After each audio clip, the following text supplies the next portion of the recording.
আকাশবাণী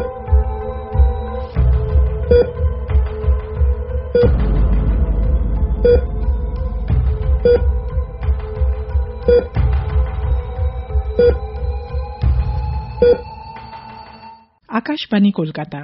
এবার শুনবেন করোনা সংক্রমণ ও তার প্রতিকার নিয়ে আকাশবাণী কলকাতার সংবাদ বিভাগ প্রযোজিত বিশেষ সচেতনতামূলক অনুষ্ঠান করোনা ক্লিনিক। আজকের অতিথি ENT specialist doctor Arjun Dasgupta. আজ শুনবেন সাক্ষাৎকারটির দ্বিতীয় পর্ব, তৃতীয় তথা শেষ পর্ব আগামীকাল। সাক্ষাৎকার নিচ্ছেন সঞ্জয় দত্ত। ডক্টর দাশগুপ্ত, আপনি তথ্যের স্বচ্ছতার কথা বলছিলেন। এখন দেখুন, চীনা ভ্যাকসিন যেটা বেরিয়েছে সেটা সে দেশে প্রায় 10 লক্ষ লোককে ইতিমধ্যে দেওয়া হয়ে গেছে এবং একটা ক্ষেত্রেও কোনো বিপত্তি ঘটেনি বলে চীনা সরকারের দাবি। এবং সে দেশে খবর পাওয়া যাচ্ছে এখন নাকি ওই ভ্যাকসিন ব্ল্যাকেও কোথাও কোথাও বিক্রি হচ্ছে। কিন্তু যে রাষ্ট্রায়ত্ত চীনা সংস্থা এই ভ্যাকসিন তৈরি করেছে তারা কিন্তু এখনো পর্যন্ত কোনো ক্লিনিক্যাল ডেটা পাবলিশ করেনি। সেক্ষেত্রে বিশ্বাসযোগ্যতা কতটা হতে পারে? দেখুন, আলটিমেটলি যে ভ্যাকসিনটা অ্যাভেলেবল হবে সেটা কিন্তু সরকার করবে। তো সরকারের নিজস্ব কিছু বোর্ড আছে, কিছু বিজ্ঞানীদের একটা সংস্থা আছে, তারা কিন্তু সেই ডাটাগুলোর মধ্যে দিয়ে যাবে। তারপরে সেই দেশের সরকার কি ধরনের টাকা খরচ করবে সেটার উপরেও ডিপেন্ড করছে। অবভিয়াসলি এটা এতটাই টাকার ব্যাপার আর কি, সেখানে সেই দরাদরিটাও কাজে লাগাবে। তো আপাতত আমরা যে কোনো একটা ভ্যাকসিন পেলেই বোধহয় খুব খুশি হব। তবে যে ভ্যাকসিন আসবে কিছু তো তার রিসার্চ পেপার, যে কোনো বৈজ্ঞানিক আবিষ্কারের মতোই আর কি একটা চুলচেরা বিচারের প্রয়োজন আছে। যে কোনো জিনিস কেউ নতুন আবিষ্কার করলেই সেটাকে একটা কাটাছেড়া করা হয় আর কি, এটা একটা স্বাভাবিক আর কি। এবং তারপরে ভুল ত্রুটি বেরোয়, অনেক ক্ষেত্রে বেরোয় না আর কি। তো সেই ডাটাটা আমাদের পক্ষে পাওয়াটা খুবই জরুরি আর কি। সেটা যদি না হয় তাহলে অবিশ্বাস বাড়বে। কারণ আমরা দেখেছি সারা পৃথিবীতে ভ্যাকসিনের একটা অবিশ্বাসী গ্রুপ কিন্তু তৈরি হচ্ছে আর কি, দিকে দিকেই তৈরি হচ্ছে। মানে বেশ কিছু লোক আছে যারা করোনা ভাইরাসের অস্তিত্বই মানতে চাইছে না। এত চারিদিকে কোটি লোক অ্যাফেক্টেড হচ্ছে, কয়েক লক্ষ লোক মরে গেছে, তা সত্ত্বেও তারা কনভিন্স নয় যে করোনা ভাইরাস এক্সিস্ট করে। এটা তারা মনে করে যে একটা সরকারি চক্রান্ত, একটা আন্তর্জাতিক চক্রান্ত। তো সেখানে ভবিষ্যতে ভ্যাকসিন নিয়েও যে এরকম একটা নৈরাশ্যবাদীদের একটা বড় অংশ প্রচার করবে না সেটা কিন্তু বলা মুশকিল আর কি। তো আমরা দেখেছি পোলিও ভ্যাকসিনের ক্ষেত্রে আর কি, যে সেখানেও যে বিরোধ ছিল না তা নয়, মাটির কাছাকাছি যারা কাজ করেছেন তারা বিপুল বিরোধের সম্মুখীন হয়েছেন আর কি। পোলিও ভ্যাকসিন নিয়ে তো বিশেষ কি কোনো রাজনৈতিক ছিল না, পোলিও ভ্যাকসিনের বিরুদ্ধে বলেনি আর। তা সত্ত্বেও এত যখন সমস্যা হয়েছে, তো করোনা ভ্যাকসিনের ক্ষেত্রে যে বিপুল বিতর্ক হবে সেটা এক্সপেক্টেড আর কি। তবে সেটা মেনে নিয়েই আমাদের এগোতে হবে।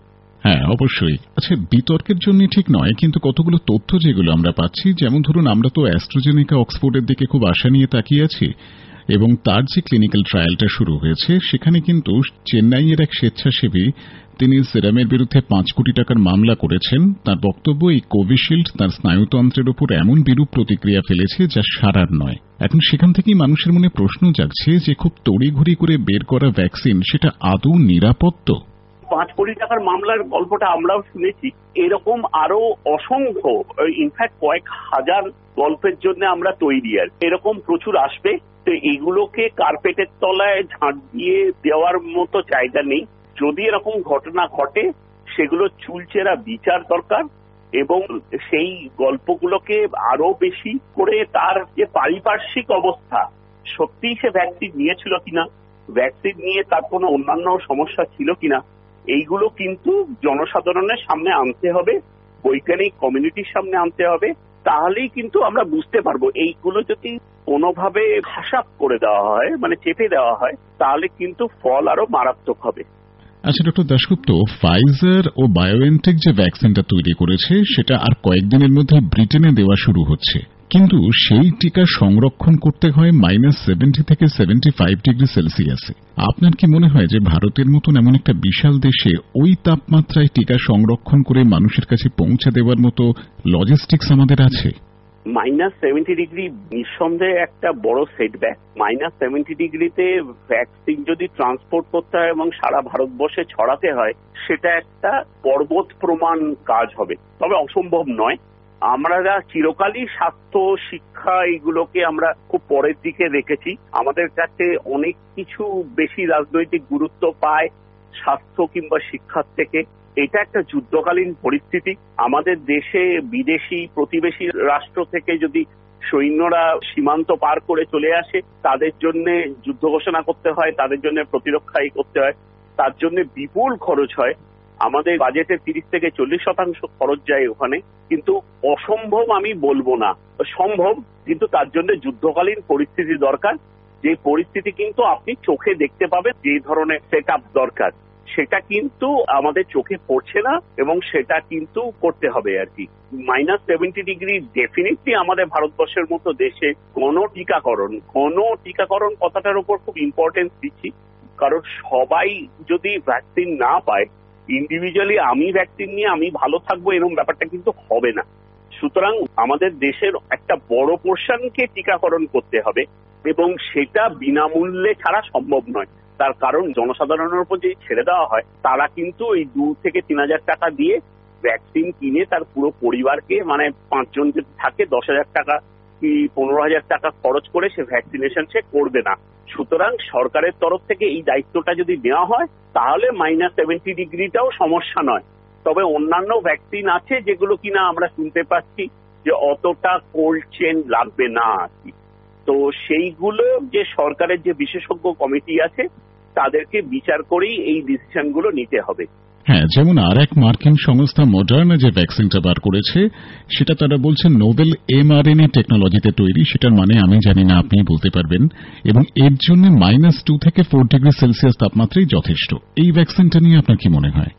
দেখুন, অনেকেই mRNA ভ্যাকসিন নিয়ে একটা কথা চলছে আর কি। দেখুন, বিজ্ঞানে অসম্ভব বলে কিছু নেই। এখন সারা পৃথিবীতেই এই ভ্যাকসিন দিয়ে প্রত্যেকটা দেশের যেখানে কিনা বৈজ্ঞানিক ক্যাপাবিলিটি আছে, তারা নিজেরা ভ্যাকসিন তৈরি করেছে, এবং বেশিরভাগ ভ্যাকসিনই হচ্ছে শেষের মুখে। এত তাড়াতাড়ি কিন্তু আমরা রেজাল্ট পৃথিবীতে আমাদের ইতিহাসে কোনোদিন আগে দেখিনি। আমি বলেছি প্রথমেই যে মিনিমাম 5 বছর 20 বছর অব্দি লেগে গেছে একটা ভ্যাকসিন বানাতে, সেখানে এই ধরনের ভ্যাকসিনই প্রথম হচ্ছে। সুতরাং ত্রুটি থাকবে এবং সমস্যা হবে, এটা ধরে নিয়ে এগোতে হবে। এটাই বিজ্ঞান। বিজ্ঞানে আমাদের কোনো চিকিৎসা পদ্ধতিতে প্রথমেই 100% সাফল্য আসে না। ইনফ্যাক্ট 100% সাফল্য হচ্ছে একটা স্ট্যাটিস্টিক্যাল ইম্প্রবাবিলিটি, এরকম হয় না। সুতরাং বিজ্ঞান যেভাবে এগোয়, তার ত্রুটি নিয়েই এগোয়। ত্রুটিগুলো দেখতে হয় এবং ত্রুটিগুলো তখন কারেকশনের চেষ্টা হয়। সেগুলো দেখেই এগোতে হবে, এবং তার মধ্যে mRNA ভ্যাকসিনও পড়বে। আপনি একটু আগে যেটা বলছিলেন, সেই সূত্র ধরে একটা প্রশ্ন করি যে ভ্যাকসিন ধরুন এলো, কিন্তু ভ্যাকসিনের পাশাপাশি কোল্ড চেন স্টোরেজ, টিকাদান কেন্দ্র, কর্মী, এই সবকিছু মিলিয়ে যে একটা ব্যাপক পরিকাঠামো গড়ে তোলা দরকার, সেটাও তো অত্যন্ত গুরুত্বপূর্ণ। তার দিকে কি আমরা ঠিকমতো নজর দিচ্ছি? না, পরিকাঠামো তো সবচেয়ে ইম্পর্টেন্ট আর কি। আমাদের রেফ্রিজারেটেড ভ্যান, আমরা শুনতে পাচ্ছি যে, আমরা খবর কাগজে পড়ছি যে বিভিন্ন সংস্থা যে রেফ্রিজারেটেড ভ্যানের অর্ডার করেছে, প্রচুর ঠান্ডা যাতে ভ্যাকসিন রাখা যায় এবং সেটা যাতে তাদের দেশের বিভিন্ন প্রান্তে পৌঁছতে পারে, তার জন্য যুদ্ধ তৈরি হচ্ছে। এটা যুদ্ধকালীন পরিস্থিতি। সীমান্তে যুদ্ধ লেখলে আপনি যেমন দেখতে পারেন যে রাস্তা দিয়ে সারি সারি ট্যাঙ্ক চলেছে, সৈন্যবাহিনী মার্চ করে যাচ্ছে। এটা তার থেকে অনেক বেশি ব্যাপক, অনেক বেশি গুরুত্বপূর্ণ। সেই প্রস্তুতি কিন্তু আমরা দেখতে পাচ্ছি না। তো সেখানে একটা প্ল্যানিং এর দরকার আছে। সরকার যত তাড়াতাড়ি সম্ভব একটা ভ্যাকসিনের ওপর, একটা কি একাধিক ভ্যাকসিনের ওপর তারা স্থির করুক কি দেবে, এবং তার জন্য পরিকাঠামো তৈরি করুক। পরিকাঠামো অসম্ভব নয়, সম্ভব, এবং সেটার জন্য সাধারণ মানুষকে এগিয়ে আসতে হবে, এবং এটা সম্ভব। আমাদের যা এক্সিস্টিং রিসোর্স আছে, তারপরেও অন্যান্য রিসোর্স দরকার। সেই সব মিলেই আমরা কিন্তু ভারতবর্ষের মধ্যে একটা বড় সংখ্যার মানুষকে ভ্যাকসিনেশন দিতে পারি, এই বিশ্বাস, এটা আমার বিশ্বাস। এবার রাজনৈতিক সদিচ্ছা, পরিকাঠামো, সাধারণ মানুষের ভ্যাকসিন নেওয়ার ইচ্ছা, এই সমস্ত কিছু তার উপর ডিপেন্ড করছে। শুনলেন আকাশবাণী কলকাতার সংবাদ বিভাগ প্রযোজিত বিশেষ সচেতনতামূলক অনুষ্ঠান করোনা ক্লিনিক।